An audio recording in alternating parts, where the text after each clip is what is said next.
Putin News Now. To relieve the stress of the war, Russia opened sex clinics. Russia has opened a number of sex clinics across the country stocked with dildos and vibrators to help its citizens deal with the strains of the conflict with Ukraine. Putin's Russia invaded Ukraine in February 2022, and the conflict has continued to this day. The sexologists with their vibrators and dildos will open their clinics in the next few days, as reported by the Moskovsky Komsomolets, a newspaper in Moscow. On July 1, the plan was approved by the Russian Ministry of Health for the stated purpose of helping people cope with the stress of war, as explained by psychiatrist Olga Bukhanovskaya.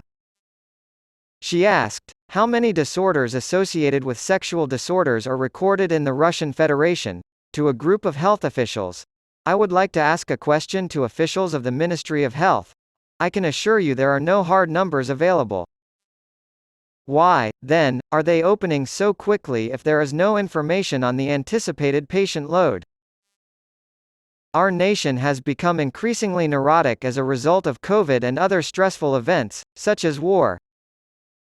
Perhaps we ought to make psychiatrists more well-known so that people aren't afraid of them.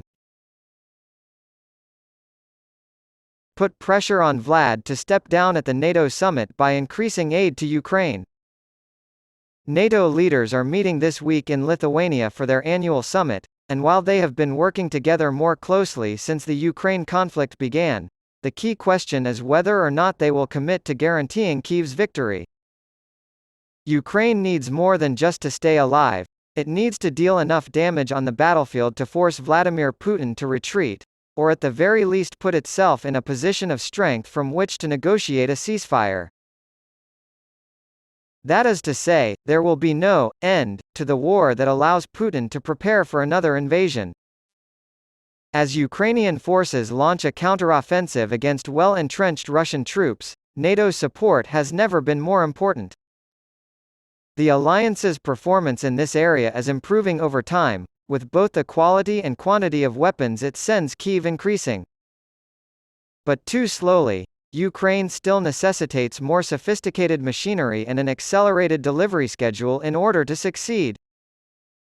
Nearly a year after Kyiv first asked for them, President Joe Biden finally agreed to ship cluster munitions last week. The delay is intolerable because Russia has already used them freely on Ukraine.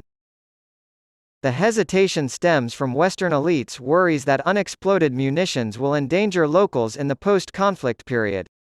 However, rather than risking defeat for the sake of misplaced humanitarianism, the obvious solution has always been for Kyiv and its Western European backers to commit to a post-war cleanup of all sites. As a result of the conflict, many European countries have increased their defense budgets. 11 of NATO's 30 members are on track to spend at least 2% of their GDP on defense this year, up from just 3% in 2014. The addition of Finland in April doubled NATO's border with Russia and made it more difficult for the Kremlin to launch any new offensives to the west, and Sweden is expected to join the alliance in the near future. Moreover, it is evident that preparations for Ukraine's admission after the war has ended must now begin.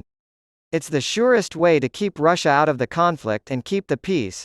But once the fighting stops, it should be obvious that Ukraine should join.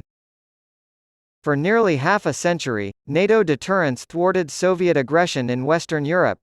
Today, a fortified alliance can achieve the same result with Russia.